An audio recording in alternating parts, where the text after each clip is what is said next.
as he can. Of course, obviously very upset and irate over the fact that Ole Anderson has had a change in philosophy and has joined the forces of such men as Bob Armstrong and Tony Atlas. An interesting situation.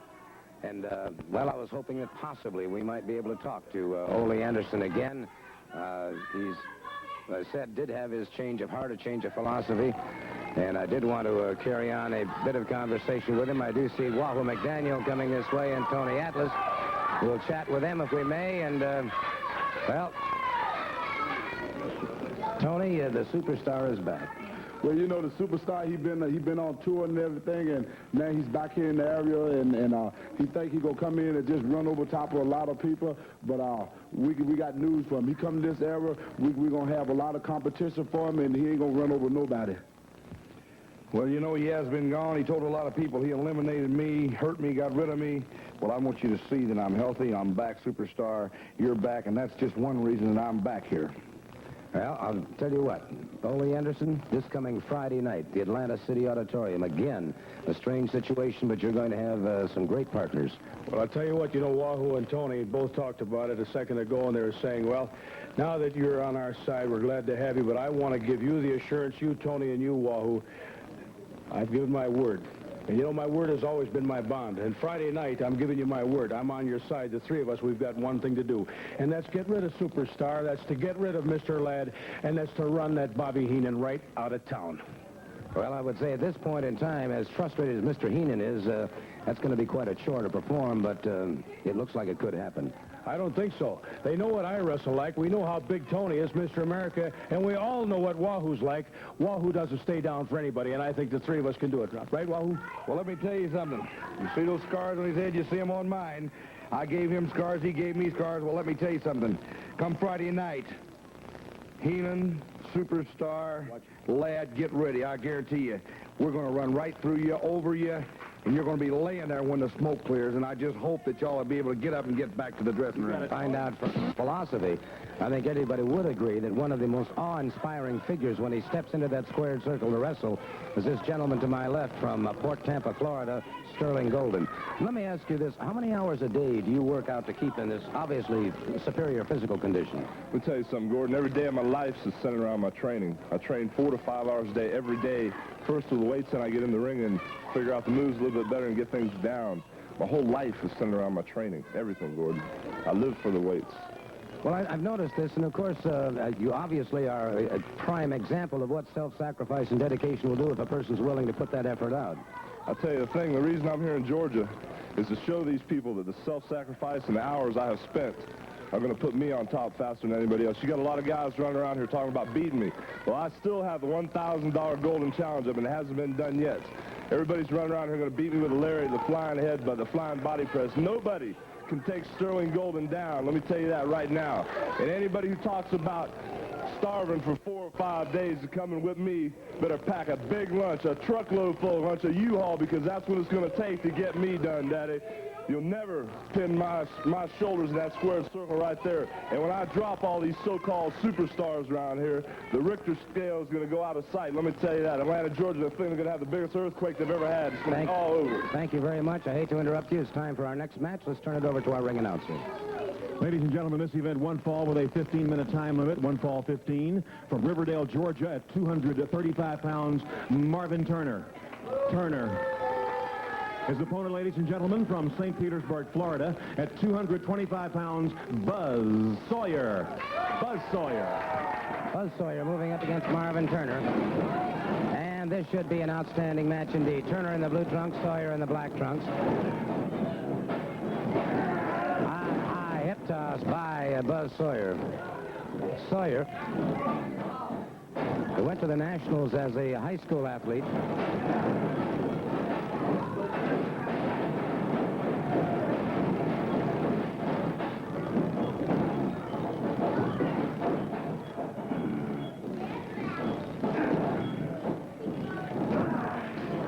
Sawyer trapping that arm.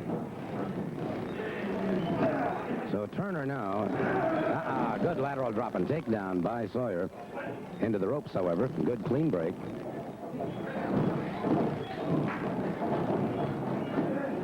Again, the fireman fireman carry by Sawyer. All right, Turner back to his feet.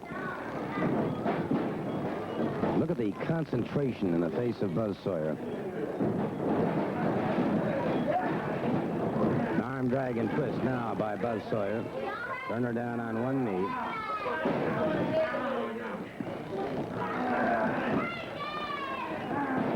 Now Sawyer putting the pressure on the deltoid. Step over into a takedown once again. And so Sawyer keeping the arm tied down across it. Excellent match thus far between these two. Both of these men exponents of the scientific method of wrestling.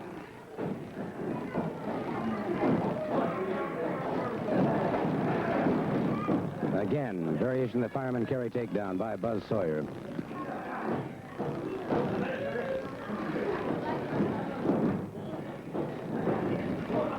Into those ropes. All right, the referee again calls for a break, and again a good clean break. Good display of sportsmanship on the part of both of these athletes.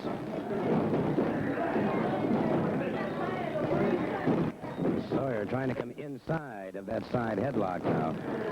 Got that arm moved inside. This blocks Turner from a possibility of a hip lock takedown. Tried to fire off, and it was Sawyer with a fine move. Variation of a drop toe hold that took Turner to the canvas. Into a crotch roll now. Now, here's a very important... Ladies and gentlemen, this tag team has had one fall with television time remaining. One fall with TV time left on the clock. From Atlanta at 215 pounds, introducing Gerald Finley. Gerald Finley. His partner, ladies and gentlemen, from Mobile, Alabama at 225 pounds, Ricky Fields. Ricky Fields. Their opponents, the European Tag Team Champions from Macedonia at 240 pounds, Chris Markov. Chris Markov. His partner from France at 238 pounds, Jacques Goulet. Jacques Goulet. Okay, Jacques Goulet and Chris Markov, the European Tag Team Champions, moving out against Ricky Fields and Finley Owen. It's going to be interesting to see how this match turns out. Fields, a very bright, intuitive young wrestler, extremely fast. Caught with a high hip toss by Jacques Goulet. And Fields, smarting a bit from that, comes up, closes in again. Hip toss and retaliation, moves in on Jacques Goulet. Side headlock, comes off of that. A good shoulder smash, puts Goulet down. Fields up and over his man once again. Caught him nicely that time. Beautiful move. Goulet was set to try and hip toss, but it was Fields ahead of him. A counter move. Finley moves in. Good flying drop kick. Caught Goulet rather on the side of the jaw. Now Markov moves in. Markov is more the power wrestler than Goulet. Goulet has perhaps a bit more finesse. This is what makes them such a dangerous combination, because they have contrasting styles.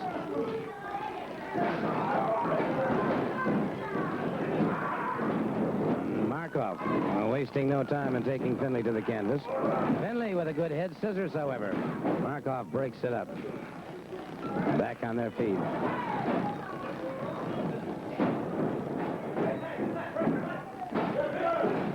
Goulet. One to the midsection, now one to the deltoids.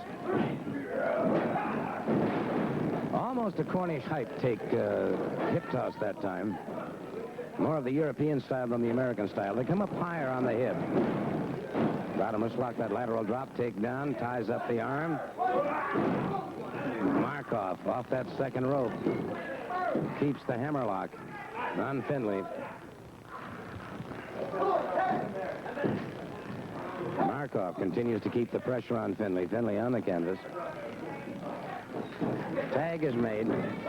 And now it might be their strategy to try and keep Finley tied up in their corner.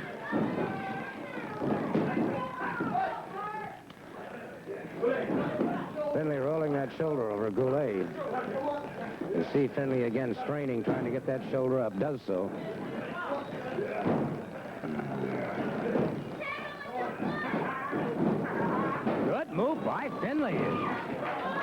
and over, makes his tag, and it's Ricky Fields back in the ring. And Fields at Goulet very quickly tags up with Markov. Fields not aware of that tag, caught from behind by Markov.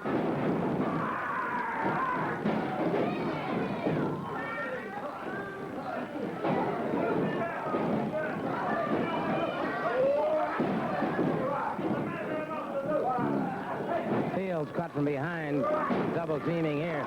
Fields firing back. Fields into that far turnbuckle.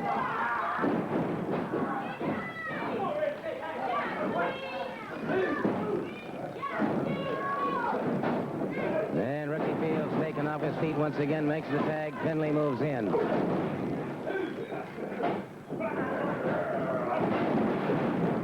So Finley caught with a full body slam. Jacques Goulet keeping him tied up. Markov comes down under that arm again. And Markov wrist locking him. Finley on that canvas, and Finley again perhaps trying to figure a chain series of moves to escape and counterattack if possible. And again, Finley's arm and in the turnbuckle, and so they are concentrating on the arms of Finley.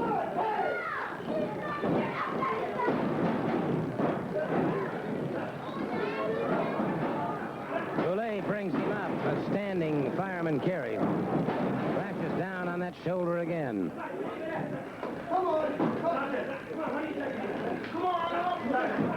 Goulet continues to keep the pressure on him. Now, coming across that shin again. No, sir. Finley got the shoulder off before the count of 3.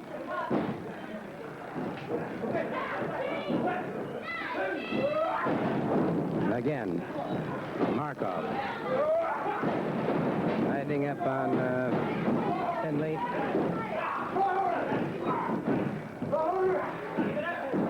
And so Finley needs to get over and tag up. Markov puts more and more pressure on, and Finley's shoulders and arms have to be giving him a considerable amount of pain at this time. He's taken a lot of punishment in the shoulder area.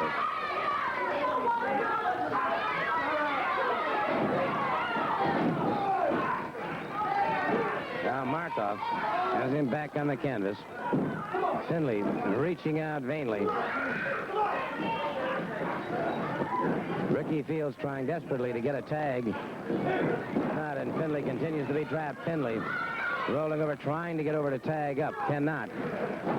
And so basically what you have here is 2 men against 1, because Finley has not been able to get over and tag up, whereas Goulet and Markov have been getting in and out of the ring, getting those few seconds of respite. It was Finley trying desperately hard to get over. Finley. The block, and now Fields has charged the ring. Finley again dragged into the opposite corner. And again, Markov. Now, with a step over, barring the arm. That's what I call a wrestling. And how much more pain Finley can stand, I just don't know. But he's taken a lot of it thus far. Markov, an exceptionally wide stance over that arm bar.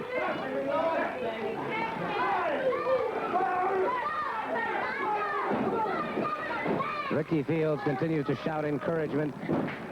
The tag is made again with Goulet and Markov, and again they go after that shoulder.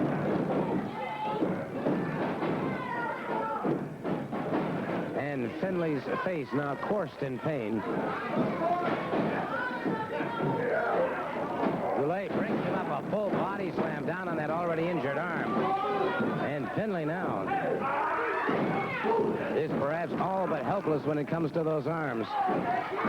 It's going to take some great second effort. Again, Markov down on his arms. And Finley.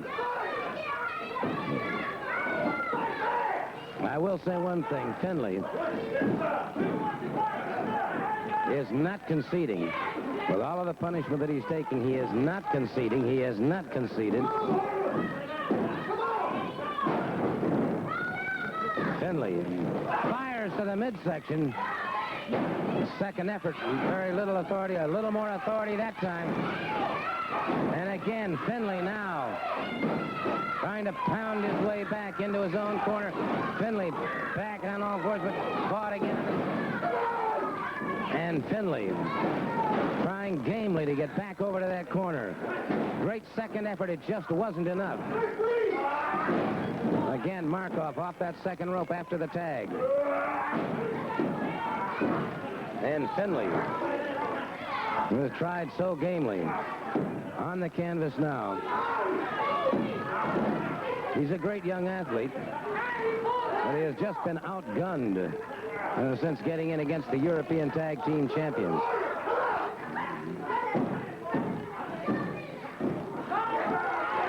It's not a question here of conditioning. I think that they're all four greatly conditioned athletes.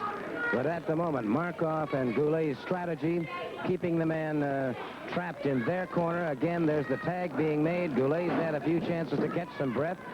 Moves back in against Finley. Has had no chance whatsoever. Into the turnbuckle. Back down into it. And it is Finley on top. And a lateral press, and Finley again. Gamely trying to get to his feet. Again, Markov, having made the tag, moves in, and Finley.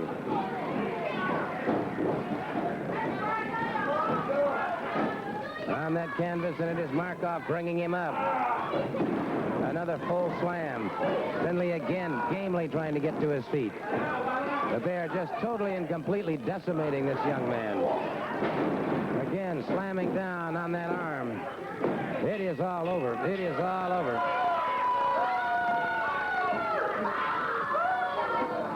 It became then an obvious situation. It was not, would they defeat him? It was a question of just when would they defeat him. And so, Mr. Markov and Mr. Goulet, and passing in front of the camera right now, is Mr. Austin Idol. Gaga. You know, it was exactly 10 days ago when the Heartthrob was in the Cow Palace in San Francisco, and 16,780 people were standing on their feet, clapping their hands and shouting and screaming, "Go Austin, go! Go Austin, go!" And I defeated the local bum there in about 12 minutes, darling. And as I left to get in my limousine outside in the parking lot, I had a girl. Matter of fact, there was about 150 of them, but one of them managed to break through the security, and she rushed over to me and she says, "Austin Idol, you truly are the greatest of all time. You truly do wear the prettiest boots of everybody else. You truly do wear the prettiest tights of all the rest. You truly do wear the most beautiful robes of all the rest. And yes, you truly are the prettiest of all the rest. And you truly are the most intelligent of all the rest. And you truly are the sexiest of all the rest. And you truly do make the most money of all the rest. And darling, for all of you, you know, a lot of people say, what are the three ingredients to make Austin Idol Austin Idol? And for you, for those who did not see the interview that Playboy magazine had with Farrah Fawcett, she said it all in 3 words. Austin Idol is not only a great lover, darling, but he is also rich, sexy, and mean. And darling, just to go with all that too, there's one more thing. I have got the greatest hold, the most devastating hold of all the rest. Who won the world's title? What hold did Jack Briscoe use when he won the world's title? Well, it was a figure 4. What hold did Buddy Rogers win? What did he use when he won the world's title? 4, yeah. What hold has Eddie Graham and Mike Graham used for years? Yeah, So successful, the figure 4 exactly. And Austin Idol can use it better than all the rest, darling. The Las Vegas leg lock is here for the Georgia title and the TV title, and it's all coming soon. 240. Well, I do hate to cut short this tremendous interview, but until next week, so long. This has been Georgia Championship Wrestling.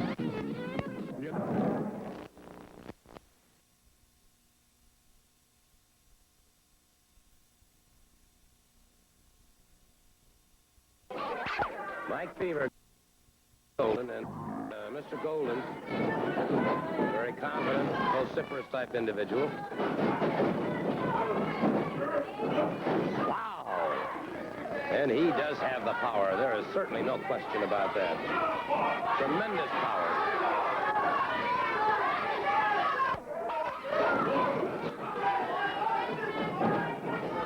Again, into a top wrist lock. And again, Golden flips him away.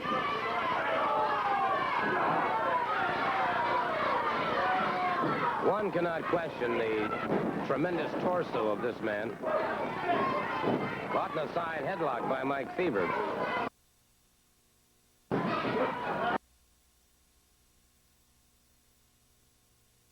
Back of the head and caught in the back by Golden.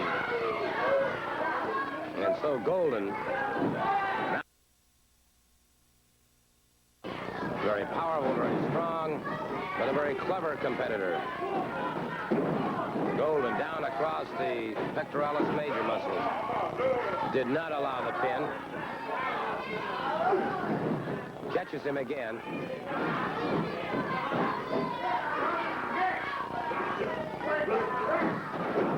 And a running backbreaker. Still not satisfied. Uses that elbow with devastating effectiveness to the base of the skull of his opponent. Now comes off again. Catches him. Caught him in the squeeze. Has him in the squeeze.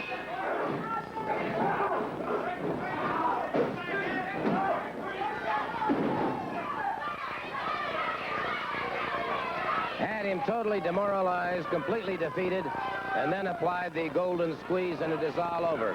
And of course, as all of you have heard him say, and I will repeat it once again, Mr. Golden has a $1,000 challenge to anybody who can break the Golden squeeze. Well, perhaps he'll be getting some challenges here in the near future with such men as Tony Atlas and all of the other great competitors who are in this area at this particular time, or of course any one of you who might want to try and break that hold once he gets it applied. Proven the age-old philosophy, no man can be an island unto himself. Ole Anderson is going in another direction. That's downhill. And everybody else that steps in the way of the Bobby Heenan family. We've gotten rid of Tommy Rich. Anybody else wants to stick their nose in our business, they're more than welcome to.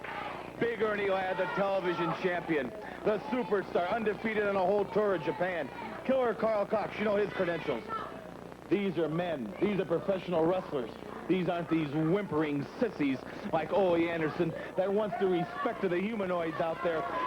So a couple people brought a sign, welcome back. We could care less. Well, I'll tell you something. Did you see that egg-sucking dog get out here and lie, talking about he's going in a different direction? The only direction he's going is to the nearest hospital. You can beg from sympathy from the people, but you won't get any from the Heenan family, from Ernie Ladd, Killer Carl Cox, and Superstar. The only thing you will get is a telephone and a reservation to the nearest ambulance, to the nearest hospital, Ole. You're still an egg-sucking dog, and you will always be an egg-sucking dog. Someone extend their hand to you as a gentleman, and you become a turncoat. So the only thing can happen to you now is go to the hospital, you egg-sucking dog, and don't forget it. Let's just take a moment now to talk about this coming Friday night at the Atlantic City Auditorium. Ball with a 15-minute time limit. Introducing first from Houston, Texas, weighing in at 315 pounds, the Georgia TV champion, the Big Cat, Ernie Ladd. Ernie Ladd. His opponent from Riverdale, Georgia, weighing in at 235 pounds, Marvin Turner. Marvin Turner going up against Ernie Ladd. Turner, a vastly improved wrestler, has been absorbing a lot of knowledge very quickly and has certainly come a long way. Going up against a seasoned veteran in Ernie the Cat Ladd, 6'9", well over 300 pounds. Ladd, cheap shot on the break. Now forearm, now Turner fired back. And Ladd caught in the midsection, and Turner now bulled back into the ropes by Ernie Ladd. Snap there again by Ladd, and Ladd closes in. Grambling College, of course, has produced a series of great athletes. The most recent, I guess, in national prominence would be young Doug Williams of the Tampa Bay Buccaneers.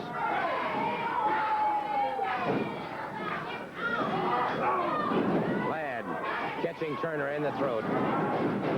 Turner whipped into the near turnbuckle. Ladd lashes out with that size 17 boot. Turner smashed into that turnbuckle. Turner has not been able to get much going for him yet. However, now he begins to fire at the midsection of Ernie Ladd. Whips him into that far turnbuckle. Ooh. Ran slap into that foot.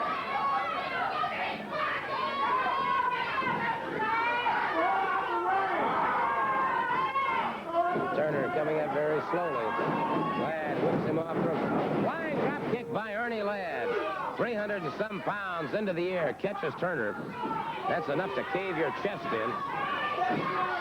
Ladd crashes down on him once again. Inverted press, and it was all over.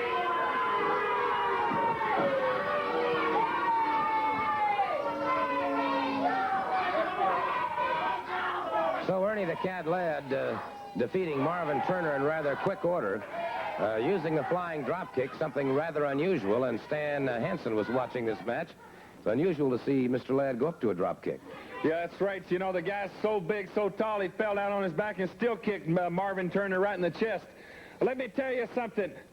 Ernie Ladd, or it doesn't matter who it is, I want to talk about Tommy Rich just a little bit, what they did to that guy.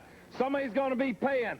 And I know Tommy Rich, and he's not going to forget. He's like an elephant. Once something hits him in the head, he's going to remember and track him down. But I'm going to tell you something. Friday night, I had the opportunity just now to watch Ernie Ladd.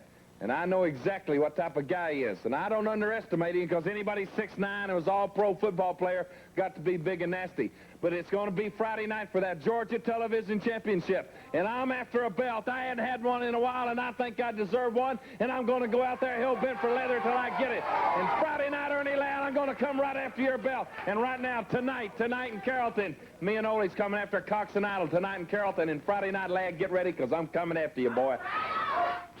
I was hoping to get a chance to talk to Tommy Rich, and I hope to do that at this particular time in the program.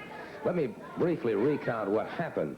I was out here talking to Mr. Heenan and Mr. Cox, and they were making some very pointed comments about Tommy and the way he won the Georgia Heavyweight Championship. Tommy came out rather angered, accepted a challenge, and agreed to wrestle him on television. He subsequently suffered a severe burn, and as I said, I was hoping to be able to talk to Tommy Rich right now. I see that Ole Anderson, who was at ringside at the time, watching to make sure that Tommy's back was covered when everything broke loose. And Ole, what's the posture with Tommy right now? Well, Tommy has sustained a severe burn on the side of his face. He's all right. He's talking, obviously. And as he said to me, I can still walk, and they didn't break my arms, and my legs are all right. He's going to wrestle. But right now, what he's got to do is take care of that face. He's got to get some people to look at it and get it fixed up a little bit. But he assures me that he will be able to wrestle. There's no question about that.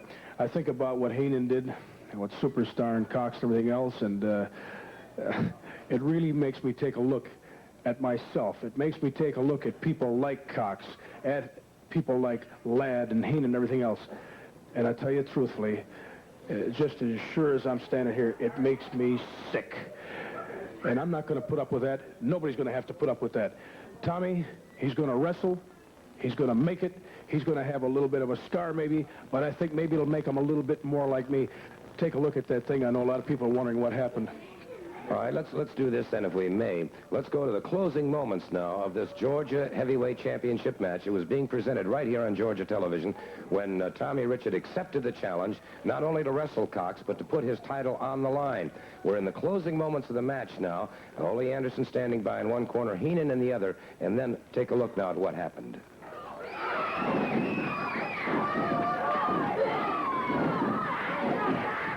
Champion caught with a knee. Has him down a count of 2. No, sir.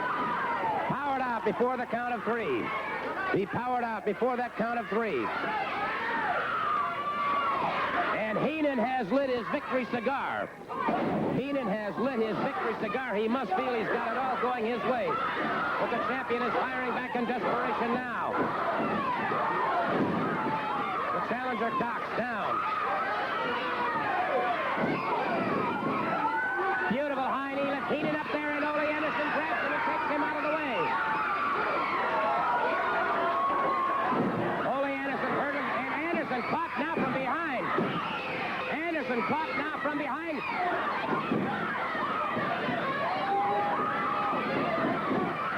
Tommy Rich has scored a pinfall. We've got them all in there now.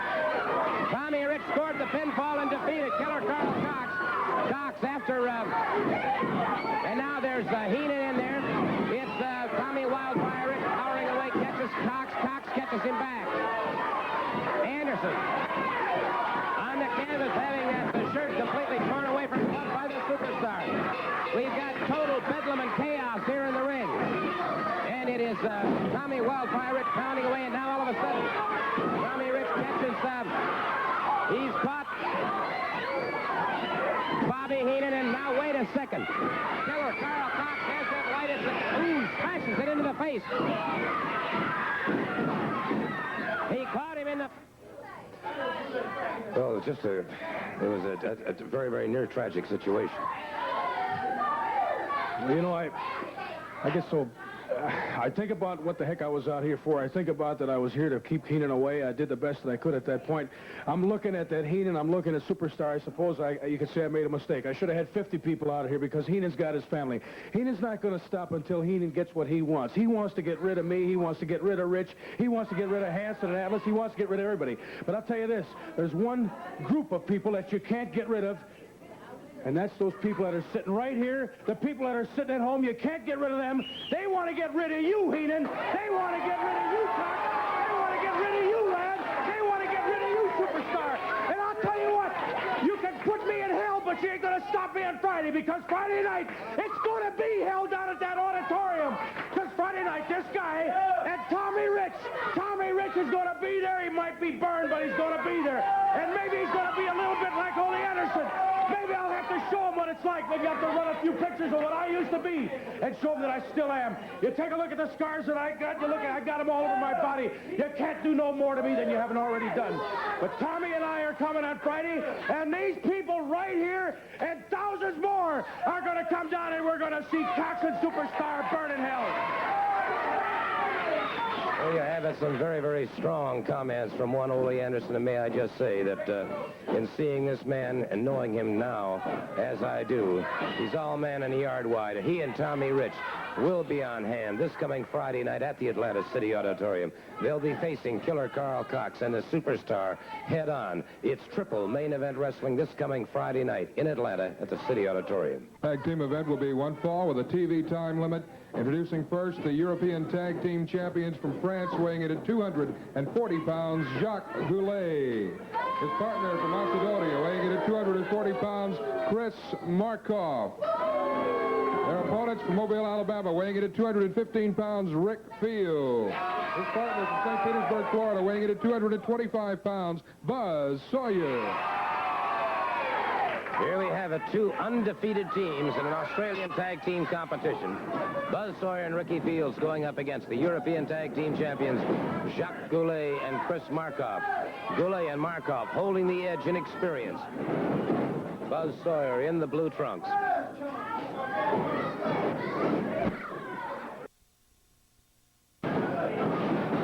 Beautiful move by Sawyer, and he's going for the pin. Broken up. Good rolling reverse into a saddle. And so Sawyer, anxious, very anxious to score that pinfall as quickly as he can. Standing switch, beautiful move. Now Goulet, bottom wrist lock into a lateral drop, makes the tag with Chris Markov. Keeps Sawyer tied up. Markov off that second rope, down across the arm of Buzz Sawyer. Takes Sawyer off his feet, keeping the arm tied up. A very important match. Sawyer caught in the midsection by Markov. Markov again makes the tag. Jacques Goulet moves in. Now here's where Sawyer could be making a mistake. He has not made a tag yet. Now he makes the tag. Ricky Fields in the orange and black moves in. Ricky Fields, like Bret Hart, a second-generation wrestler. Good leg drop. Leg sweep, rather, and it is Fields back. Fields and Sawyer obviously relying on great speed, their great desire. Takedown by Fields. The tag is made. Sawyer back in. Markov tried to block that takedown, could not. Ropes. Sawyer caught him. That time Sawyer caught in the midsection. This is where Fields and Sawyer are going to be so very careful. One mistake with an experienced team like Markov and Jacques Goulet, and it'll be all over. Just one mistake is all it's going to take. Buzz Sawyer sporting quite a shiner as a result of a headbutt that he received and forearm into the chest of Sawyer.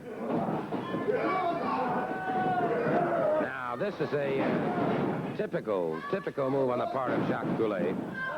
He'll imprison that arm into a hammerlock and scoop you up into a full slam. He'll concentrate on the arm.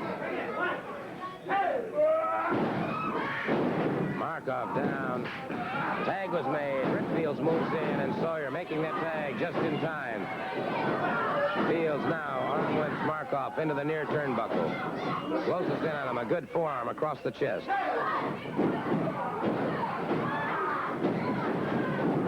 As Fields came charge again, Markov caught him, and this is the thing I was talking about.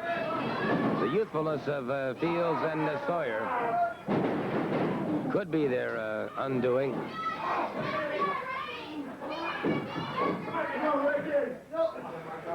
All right, Markov. Fields tied up, hammerlock. And you can hear the chant being kicked. Fight up, Ricky, fight up. Tag is made. Goulet moves in. Fields trying to break it out. Could not. Now Fields swinging. Off the ropes. Catches him nicely. Up and over his man once again. Good leapfrog by Fields into Jacques Goulet. Catches him with a side headlock. Makes the tag. Buzz Sawyer moves in.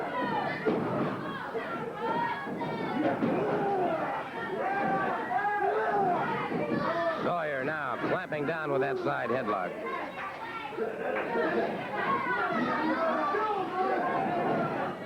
Aha, look at dangerous move by Goulet, but successful. A variation of the Russian leg sweep.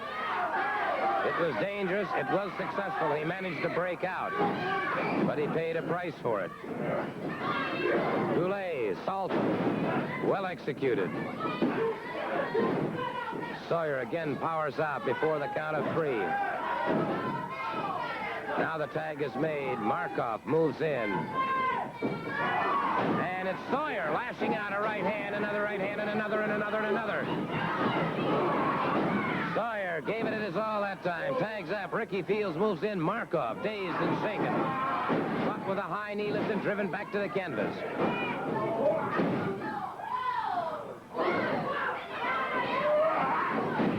Markov again using that knee effectively, but Fields fires back a glancing blow across the stomach. The point of the toe into the midsection of Ricky Fields. Off the ropes. Markov got him in a backdrop coming off the ropes. Fields coming up rather slowly. Fields again trying to get over to make that tag if he can, being tied up. Jacques Goulet, a forearm across the chest. Fields staggers to his feet. Makes it over. Sawyer momentarily away from that corner, so Fields did not make the tag. A full body slam. Goulet down now for a lateral press. Fields powers out before the count of 3 again. Fields looking to his corner.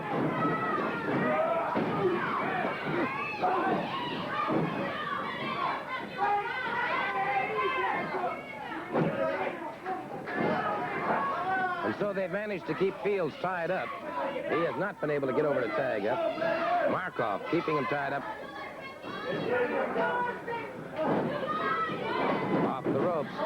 Markov caught him coming off that time. Into an arm bar. Notice the way he drove that shin across the face. 2 unbeaten teams.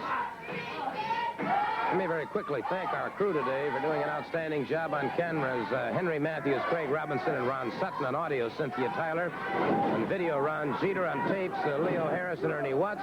My director, the cool one, Mike Allen. We appreciate the efforts they put forth. Good move by Jacques Goulet now.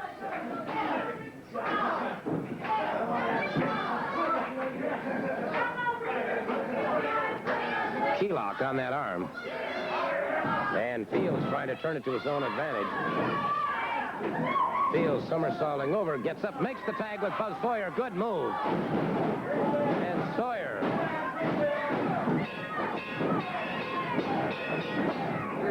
Sawyer clamped down, came in, and is moving well. Our time limit has expired. Our time limit has expired. We've got a four-way free-for-all going now. So Ricky Fields and Buzz Sawyer still undefeated. So are Markoff and Goulet. The time limit has expired, and now it is Goulet leaving the ring. Markoff scooting out to the one side. And Ricky Fields and Buzz Sawyer acquitting themselves extremely well. Obviously a very disgruntled team of Sergeant Jacques Goulet and Chris Markoff, who perhaps maybe came into that match a little bit overconfident. They certainly have the age and the experience, the time in the ring over the combination of Sawyer and Fields. You can see them moving in behind me. They're picking up their trophy. Defeat the champion! Yeah, well, you weren't able to defeat anyone today, gentlemen. They held you to a draw for the time remaining on Georgia Championship Wrestling. That would be an interesting contest again. I'd like to see that one happen again. Our time is completely gone, Mr. Markoff. Until next week, then, this should be Gordon Foley saying... I'll put it right up there, Gordon. I am sick and tired of people doing this to Tommy Rich. You know, he can't wrestle. He's hurt. He shouldn't be in the ring. But there ain't nothing wrong with me. And I've just got that television title, brother, and I'll put it right in the ring right now and put any one of those Heenan family right in there with me, and I'll put that belt up and we'll wrestle for it right now. Wow, well, there you heard it. The television championship going on the line. Stan Hansen going up against, I'm not sure, but it looked like it was Killer Carl Cox who took the challenge. Don't forget, we're going to be seeing Bret Hart and Buzz Sawyer in action. All of this upcoming here on Georgia Championship Wrestling. I can assure you, we got a lot of excitement still coming on the program. There's no question about that. And right now, of course, we're going to go to our regular weekly feature, this one involving Tommy Rich, but we'll be back with that right after we pause for these words. Never enjoyed nothing, you know. I won the belt. The people, you know, and it was short-lived. You know, Mr. Heenan, he cigar, Cox took the cigar away from me and bit it in my face. You're referring to what happened on TV here, then, aren't you? Yes, sir, Fred. That's exactly what I'm talking about. You know, last week I didn't get to come out. I'd just like to take now and show all the people that I'm here and I'm doing all right. We're glad you are, and just for the benefit of all the fans, let's show exactly what happened. Gordon's voice narrating exactly what happened when you were defending that belt. You'd been challenged by Heenan. You defended it right here on television. Here's what occurred at that time.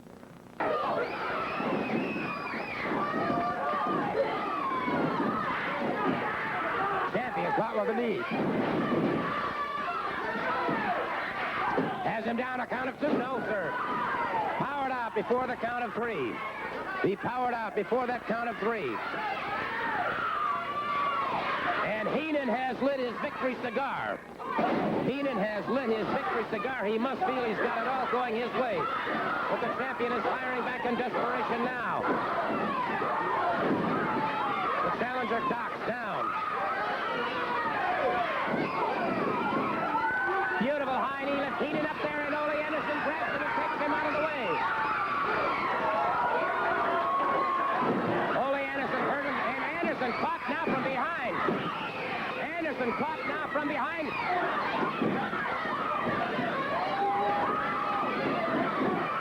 Tommy Rich has scored a pinfall.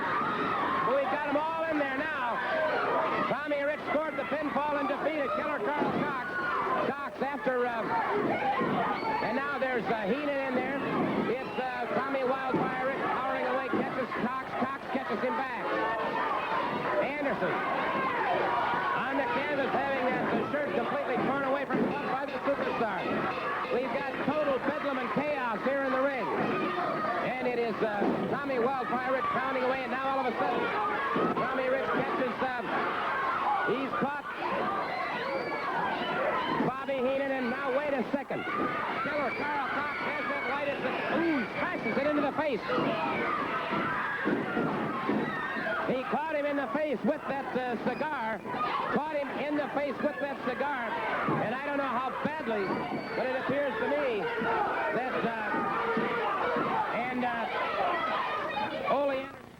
All right, Tommy, there's exactly what happened. He caught you with a burning cigar right here on television after you'd won and defended your belt very well. Yes, sir. I don't know what Mr. Heenan or Mr. Cox, either one, had in their mind. But right here, there's the Georgia belt, Cox, Heenan. I got that, and you can't take it away from me. You stuck the cigar in my face, and I don't know if you thought that would run me out of Georgia or what you was going to do. But right now, you just listen to me, Cox and Heenan, because before it's all over, you know, you look at it. You look at it. You want to see it, brother. You look at it. Right there it is, Cox, Heenan, and I don't care where it's at. Atlanta, Georgia, Columbus, Georgia. But before it's all over, we're going to come together, and I'm going to get you back. If it takes me getting a cigar, a cigarette, or whatever it takes, Cox, Heenan, you know, and rumor is Harley Race might have a little something to do with it. But I don't care what it comes down to. I've got the Georgia belt now. And, you know, they thought they was going to run me out of Georgia, Freddie, but I'm still right here. My face is burnt, but it'll get well. But I won't forget, because when I get up in the mornings, Cox, I remember exactly who stuck the cigar in my face.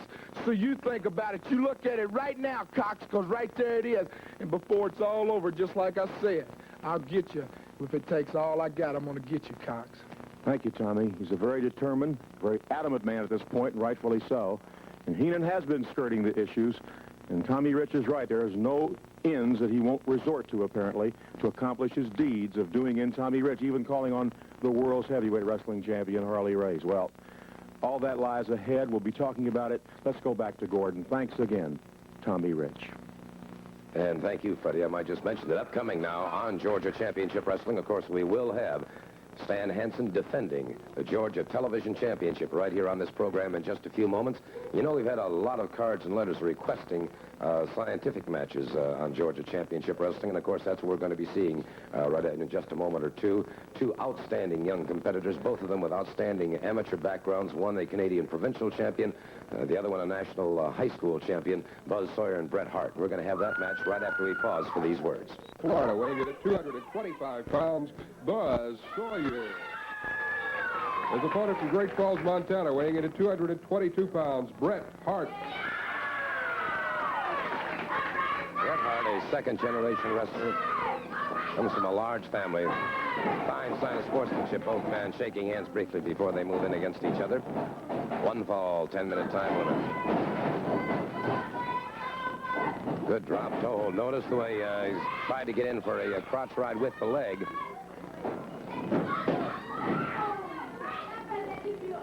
And so it's Sawyer with the ride. Hart now in a 4-point position. Sawyer. Bring him around, but that arm is underneath the shoulder. He's in a predicament, but he is not watching that shoulder. He rolls it off once again. Both of these men exponents of the scientific methods of wrestling. Consequently, the referee should have a fairly easy time of it. Good hip lock slam. Sawyer moving into his man. Hart keeping the arm hooked. Good hip lock takedown once again. Again, Sawyer comes out of it before the count of 3. Hart now. The go behind. Sawyer now. Bottom wrist lock, drop toe hold. Takedown on Hart.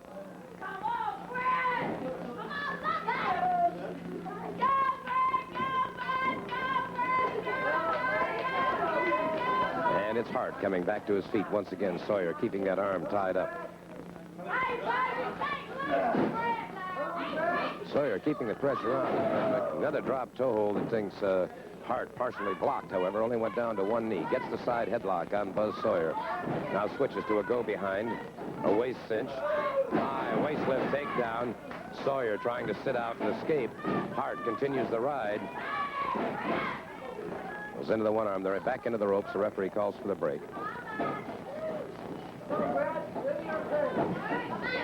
So far, a very even match between these two.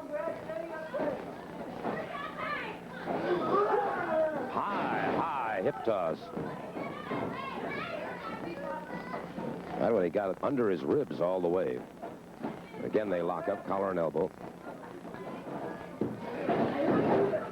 Good fireman carry by Buzz Sawyer. Takes Hart to the canvas. Dropped in nice and low that time. Brought him into the fireman carry. Now to an inside armbar. Hart on the canvas. Kip up by Hart, back on his feet. Now Hart, driving the heel of the hand to the side of the jaw. Sawyer keeping the arm tied up. Hart now trying to figure an escape number 1 and a counter move number 2 if he can.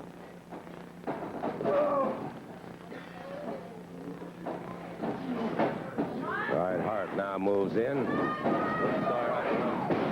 Sawyer caught him a good shoulder smash. That time was Hart dropping to the canvas. High hip toss.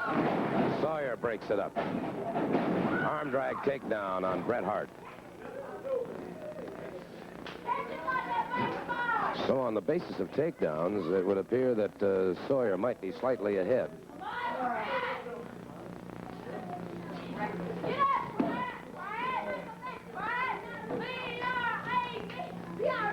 All right, it is Sawyer. The inside armbar on Bret Hart. Hart, as I said, is from a large family. He has 2 other brothers who wrestle. Although Hart appears to be the outstanding member of the family. To the ropes once again, Sawyer lifts off good shoulder smash, puts Hart to the canvas. Leapfrog by Sawyer. Flying drop kick. Well executed. Outstanding competition between these two.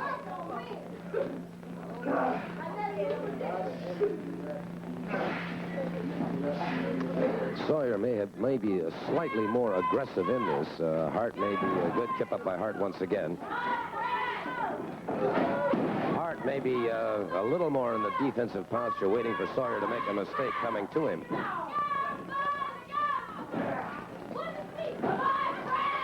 Rear chin lock by Hart now. Notice he is under the chin, however, but not coming across the throat.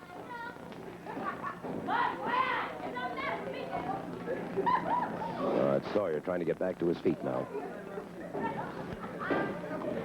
Hart continues to keep the pressure on. Sawyer back to his feet. He's going to have to try and make his escape if he can. Be interesting to see what he attempts to do from that escape if he's able to escape. Sawyer now, tremendous effort here, trying to pull that forearm up and away from his head. Comes off, shoulder smash.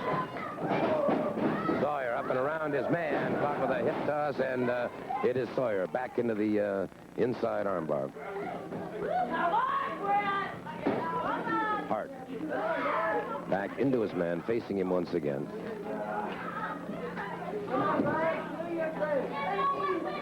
Sawyer keeping the armbar. Hart now trying to move away from it. Does so. Brings Sawyer up. Tried for a body slam and misfired, and tried for a rolling reverse, and it's Sawyer now sustaining a head injury. Hip lock takedown by Hart. And so Hart beginning to move a little more aggressively now. Sensing that head injury and maybe pressing that advantage as much as he can. Keeps the side headlock, Sawyer. The trapped posture right now, Hart. Has a side headlock, Sawyer trying to figure an escape if he can. All right, watching him carefully now. It is Sawyer coming up rather slowly. He may be still stunned. Hart maintains the side headlock. All right, pulls him back to the ropes. Powers him off. Comes off. He's caught with a shoulder smash. Dropped to the canvas. Sawyer coming up rather slowly. Drops to the canvas once again. A leg sweep that time by Buzz Sawyer. So as Hart turned to his man, Sawyer very quickly moved in, swept the leg, and took him off his feet. So it's Hart back on the canvas.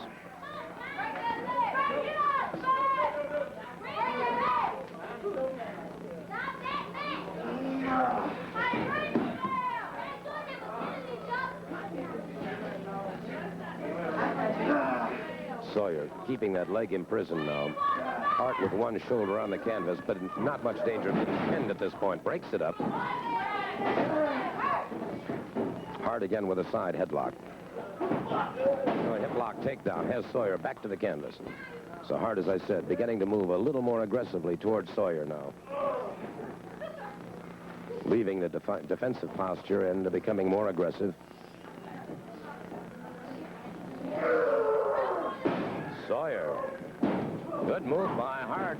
Rolling reverse. Tried to get those shoulders down. Almost did it. Sawyer comes up again. It is Hart once again with a side headlock. And so Hart, very definitely now, the aggressor.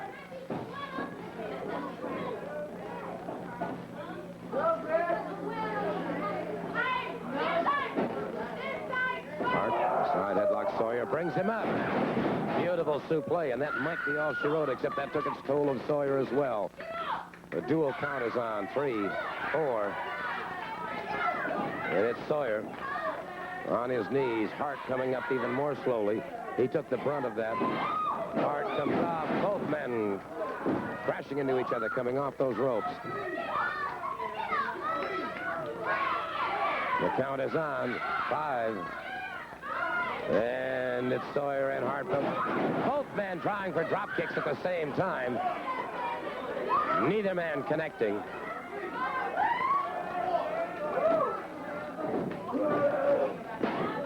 And it was Sawyer trying for a body slam, and it was Hart to an inside cradle. Beautiful heel block and takedown by Sawyer.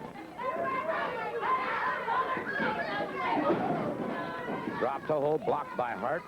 Into the ropes. The referee will be calling for the break. Outstanding competition between these two, and they're resorting to the basics once again. Got men to go behind. In the saddle, but it was broken up. Inside cradle. No, sir. Came out of it again. So both men now going for the pinfall. Tried for a body slam. It was blocked by Sawyer. Back into the ropes. The time limit has expired. The time limit has expired. Neither man able to score the pinfall. A fine display of sportsmanship to see them congratulating each other. An outstanding match between them. And but neither man able to score the pinfall. And so the time limit has expired, and that match is a draw. Okay. I've already been awake, and when they go to bed, I'm still up. There's no wrestler, no human alive that can match wits with me, or is as hard as me, or is as talented as I am. You know, I negotiate contracts 7 days a week. I'm on the phone with every promoter all over the world, all over the country. That is why I manage the best. That is why I am the best, because I stay on top of things. It's work the game. A big, dumb hayseed farmer fell into my trap. I'm kind of even embarrassed. It was so easy. So easy. The big, dumb hayseed hick farmer fell into my trap, which really you shouldn't brag about it because it didn't take much to do it. I see. All right, well, thank you so very much, pretty boy Bobby Heenan, and here's a word for all of you. Match will be for the Georgia.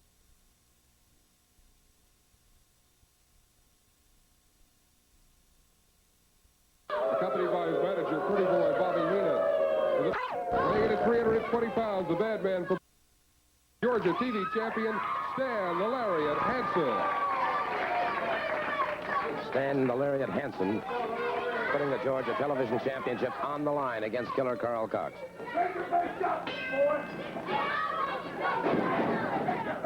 All right. Cox getting set to move out.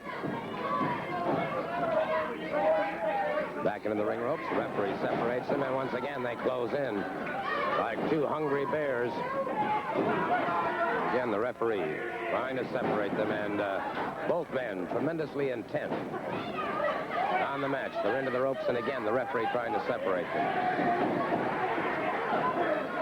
Hansen now with a side headlock on Killer Carl Cox.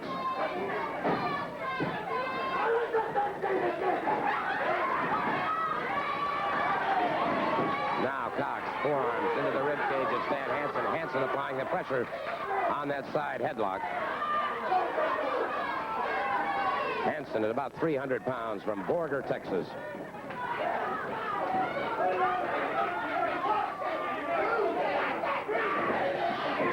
Good block by Hansen, back into a side headlock on Killer Carl Cox.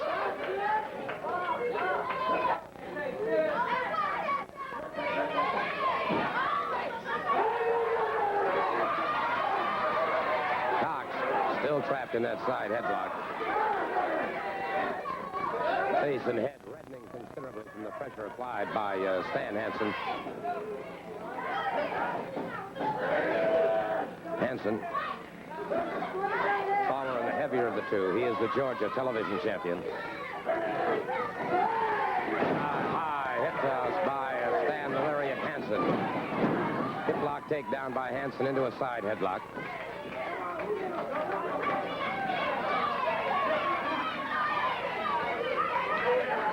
Referee watching carefully now. Bobby Heenan pacing back and forth and a look of consternation on his face. He's the one that goaded Hansen into this situation. So he has his championship match. That's what he wanted.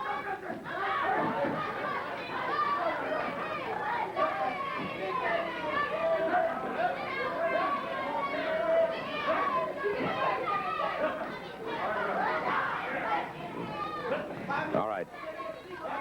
Hansen. That pressure on. Cox with a taped hand. Rolls them in. Tried for the pin. And Heenan complaining about a slow count, but that was not a slow count.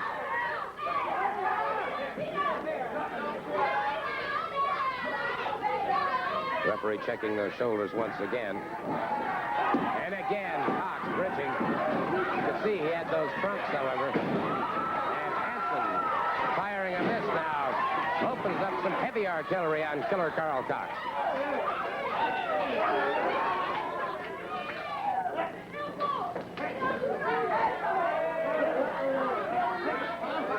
All right.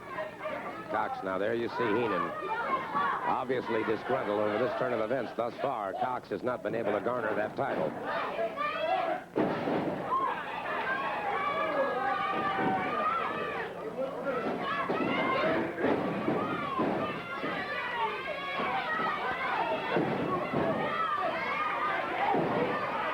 Cox now has the television champion in trouble. Catches him again. And now Heenan looking more pleased. Asking for the brainbuster. Cox unloads, so does Hansen now. And they're both into those ring ropes. Hansen partially outside the ropes. Garden Soley. Ernie the Cat Ladd has just come over here to the... All right, Ernie the Cat Ladd has joined me over here, and he wants to show us something here on television. Watch it. This is what I think of it. Wait a minute now, isn't that Stan Hansen's hat? Nothing about Stan Hansen. Well, and Hansen coming out over here. We've got a slugfest going on over here. Let me get out of the way. And it's Ernie the Cat Ladd and a wild melee now. Hansen was counted out.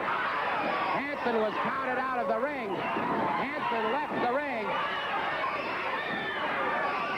He was counted out. And fought again. Hansen outside. And Cox. Hansen was counted out of the ring. This means that Cox is the new television champion. Tommy Rich has just charged the ring. Tommy Rich pounding away at Killer Carl Cox. Rich has gone wild. Tommy Wildfire Rich, and it's we've got total bedlam now in the ring filling up. We've got everybody jumping into that ring at one time. Ole Anderson holding him off now. And it is Tommy Wildfire Rich still pounding away. We're going to try and get order restored here in just a minute if we can. And we've got Ernie Ladd trapped here trying to get around Stan Hansen and Ole Anderson. And we're trying to get order restored at this point. Trying to get order restored. You think all hell's fixing to break loose Friday night? That's just a little loving, Cox and Heenan, because I'm going to get you. It's the last thing I do. Well, obviously, a lot of things. Action, they're going to get some action. They're going to find out. I told Tommy you got to fight fire with fire. I tell you, nobody knows better than this man right here at old Ole Anderson. The two of us are going to get together. We're going to have our tips, our face all just taped up. And we're going to put some nuts on Mr. Cox, Mr. Heenan, Mr. Ladd, the whole bunch of them. Bobby Heenan, you got to play hell. You got to play hell for it. I'm telling you. Me and Anderson and Rich, we're coming Friday night, brother. We're coming right here.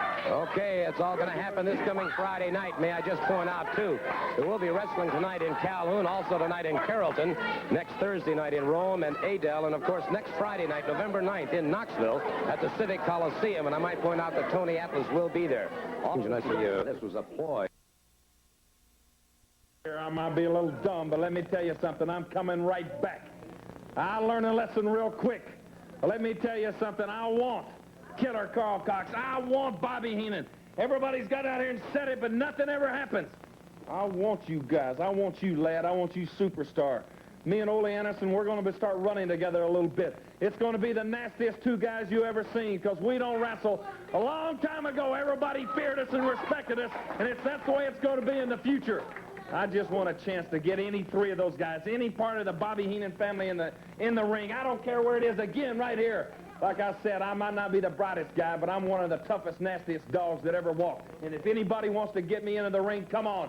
Killer Carl Cox, I had your butt beat. Ernie Ladd, I whipped you right out of this thing. So I lost the title. Let me tell you something. It took two in the brains of Bobby Heenan to do it. And I'm going to tell you something, Heenan. You might be smart, but you're a little bit weird. And I'm going to take you into the ring anywhere. Me and Anderson, we're going to be together, and I just hope they got enough guts, which I doubt, to get in the ring with us. I'm mad. I don't care what you want to say, anything else. Me and Anderson. And somebody's going to pay, Ole, and I'm sick and tired of running second to everybody around here.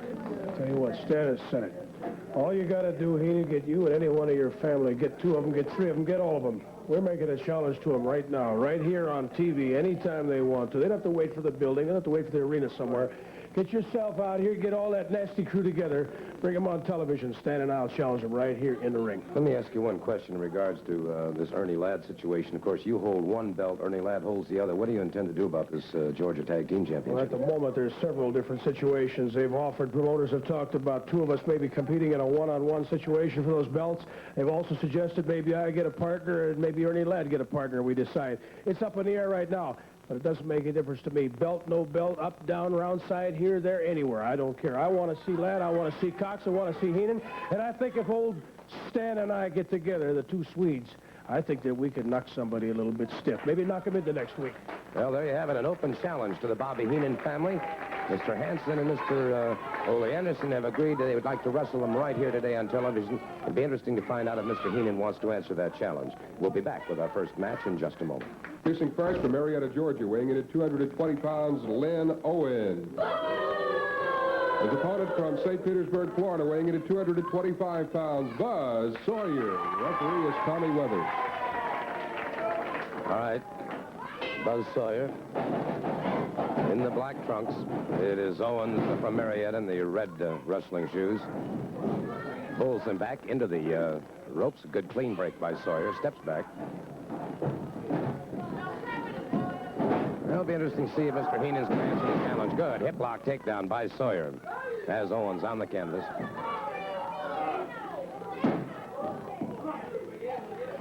Owens competing with a broken finger, as you can see. Owens trying to drive under the chin, trying to drive Sawyer's head back. Sawyer back on his feet once again.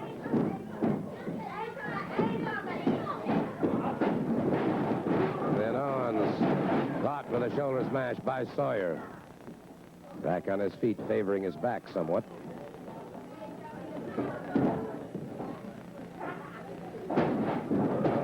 Good drop toe hold by Sawyer. A roll up on that leg. Sawyer keeps the pressure on him.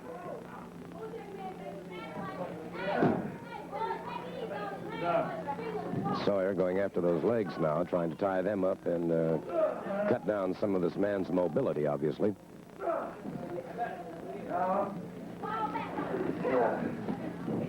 Partial crotch ride on the legs. Sawyer continues to press that advantage. Now, Brings his man over. Inside step over.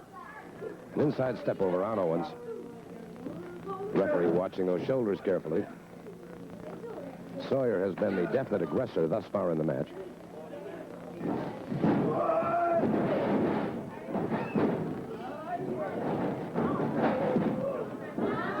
Sawyer closing in on that leg again. Another inside step over.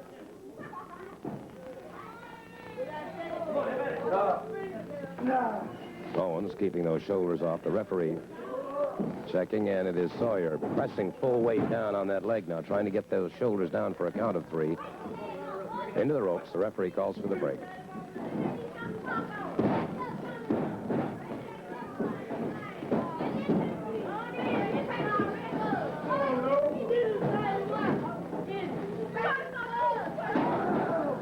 Leg sweep by Sawyer, and Sawyer back after that leg again.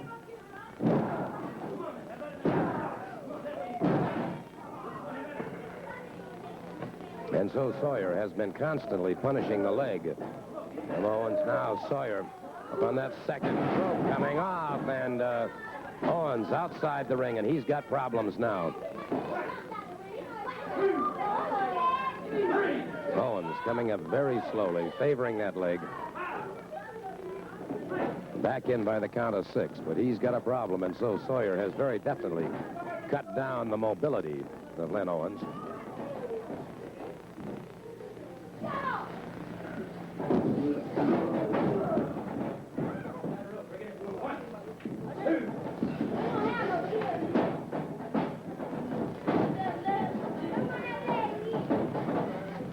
Once again, circling his man, watching him carefully.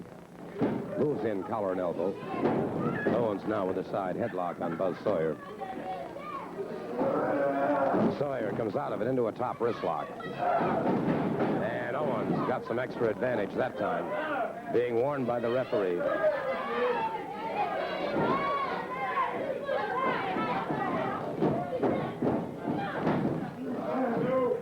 Again, Owens with a side headlock.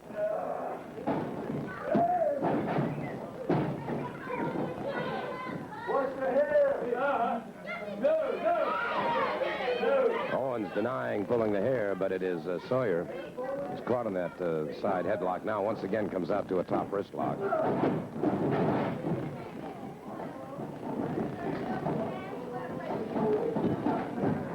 Sawyer moves in, and it is Owens ripping across the eyes of Buzz Sawyer. Catching him a hard chopping blow to the side of the head. An elbow to the base of the skull that has Sawyer staggered and going up against that rope. Now Sawyer, obviously beginning to lose his temper somewhat. Caught him with a flying drop kick that almost tore his head off. Brings him up, full body slam. Sawyer crashes down with that knee into the shoulder and chest of Len Owens.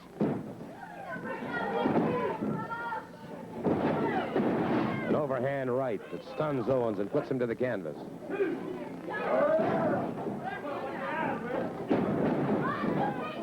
And Owens has proven to be tough. He's taken a lot of punishment and is dishing it back out.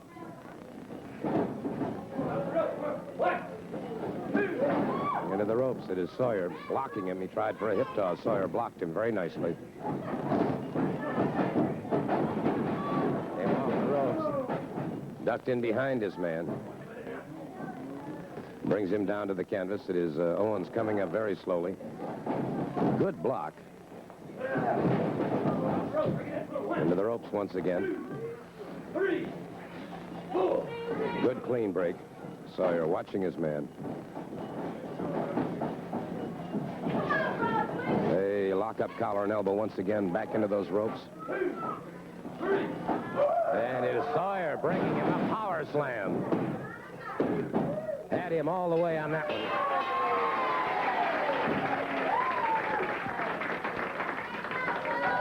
Beautiful power slam by Buzz Sawyer. I want to bring him over here and talk to him about the Heenas finally come. You want to answer that challenge? Well, first of all he's done is made a challenge. He hasn't made it worth my while yet.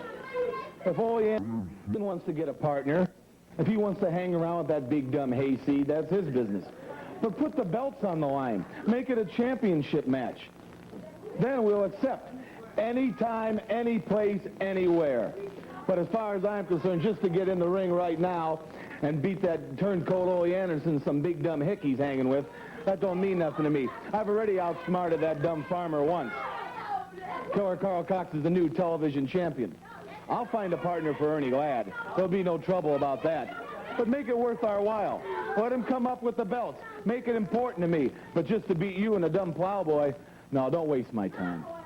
Indeed. Any comments? I don't have anything further to say. If Ole Anderson or Stan Hansen or Tommy Rich, if you want to do something, you step into the ring. Don't stand out here and badmouth. You've got to prove it to us right there in the ring. And remember, don't waste my time.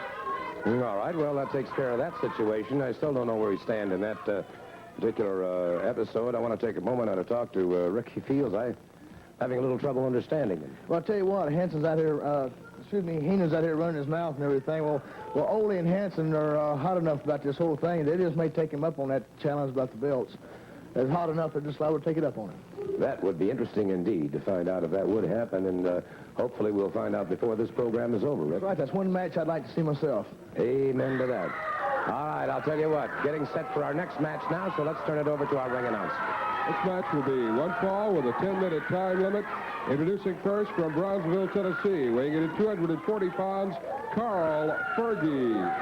His opponent from Roanoke, Virginia, weighing in at 250 pounds, Mr. USA, Tony Atlas. Tony Atlas going up against Carl Fergie. One fall, 10-minute time limit, and Atlas favoring that left leg, as you can see, and we'll be talking more about that a little bit later on in the program. The referee checking that knee now.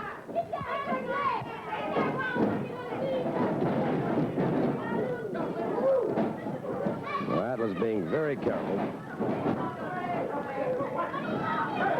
And Fergie right away going after that knee. Atlas with a good back out. Backs out some more. Atlas set and ready, but definitely protecting that knee. He was caught in a figure four. And win, lose, or draw, I want to talk to Tony Atlas after this match and talk to him about that figure four and the exceptionally dangerous hold. Austin Idol, of course, has a $1,000 challenge to anybody who can break the figure four once it's applied. Good takedown by Tony Atlas. Fergie on the canvas.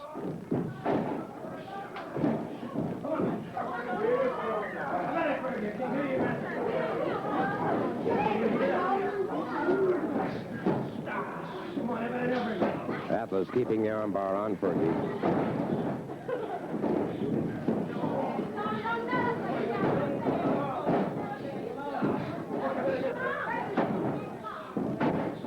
Fergie makes it to the ring ropes and forces the break.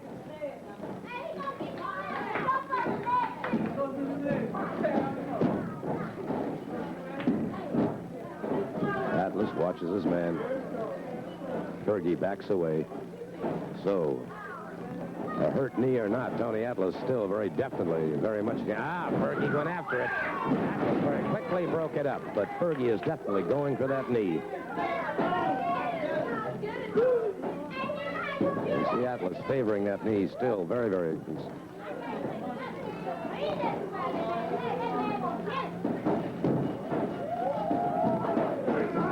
Atlas now with a side headlock on Carl Fergie.